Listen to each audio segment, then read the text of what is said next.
बुधवार सुबह लखनऊ एयरपोर्ट पर एक बड़ा घटनाक्रम देखने को मिला जब दुबई से काठमांडू जा रही फ्लाइट को आपात स्थिति में लैंड कराना पड़ा। फ्लाइट संख्या FZ 1133 जिसमें 157 यात्री सवार थे। जब काठमांडू की ओर उड़ान भर रही थी तब पायलट को ईंधन कम होने का संकेत मिला। स्थिति की गंभीरता को देखते हुए पायलट ने लखनऊ एयरपोर्ट पर लैंडिंग की अनुमति मांगी। एयर ट्रैफिक कंट्रोल से हरी झंडी मिलने के बाद फ्लाइट को सुबह 9:40 पर सुरक्षित रूप से उतारा गया।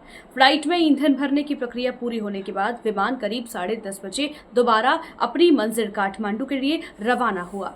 UAE के समय अनुसार इस फ्लाइट ने 16 अप्रैल की सुबह 2:05 पर दुबई से उड़ान भरी थी और इसका कोई अन्य स्टॉप नहीं था। नेपाल के समय अनुसार विमान को लगभग 2990 किलोमीटर की दूरी तय कर 16 अप्रैल की सुबह 8 बजे काठमांडू पहुंचना था, लेकिन काठमांडू पहुंचने से पहले ही इसमें फ्यूल की कमी हो गई, जिससे आपात लैंडिंग की नौबत आ गई। वहीं लखनऊ एयरपोर्ट पर मंगलवार देर रात भी यात्रियों को कठिनाइयों का सामना करना पड़ा।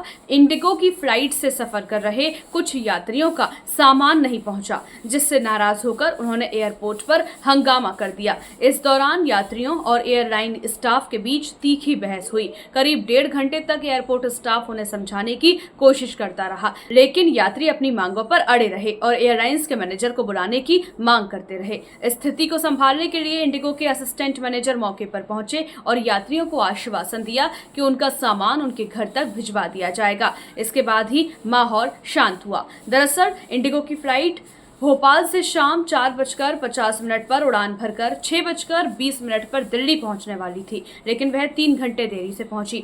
इसके कारण दिल्ली से लखनऊ जाने वाली कनेक्टिंग फ्लाइट जो रात 9:30 बजे रवाना होकर 10:40 पर लखनऊ पहुंचनी थी, वह भी 1 घंटे 20 मिनट की देरी से पहुंची। इसी दौरान भोपाल से दिल्ली पहुंचे यात्रियों का सामान दिल्ली एयरपोर्ट पर ही छूट गया और लखनऊ की फ्लाइट में लोड नहीं हो सका। लखनऊ एयरपोर्ट पर इमरजेंसी लैंडिंग की घटनाएं पहले भी सामने आई हैं। 1 महीने पहले भी दुबई से काठमांडू जा रही एक फ्लाइट को खराब मौसम के चलते लखनऊ में लैंड कराना पड़ा था। इसी तरह 18 दिन पहले पटना से दिल्ली जा रही एक फ्लाइट में एक यात्री की मौत के चलते लखनऊ में आपात लैंडिंग करानी पड़ी थी। इससे पहले 19 मार्च को भी दिल्ली से आ रही एक फ्लाइट में यात्री की मृत्यु के कारण फ्लाइट को लखनऊ एयरपोर्ट पर उतारा गया था।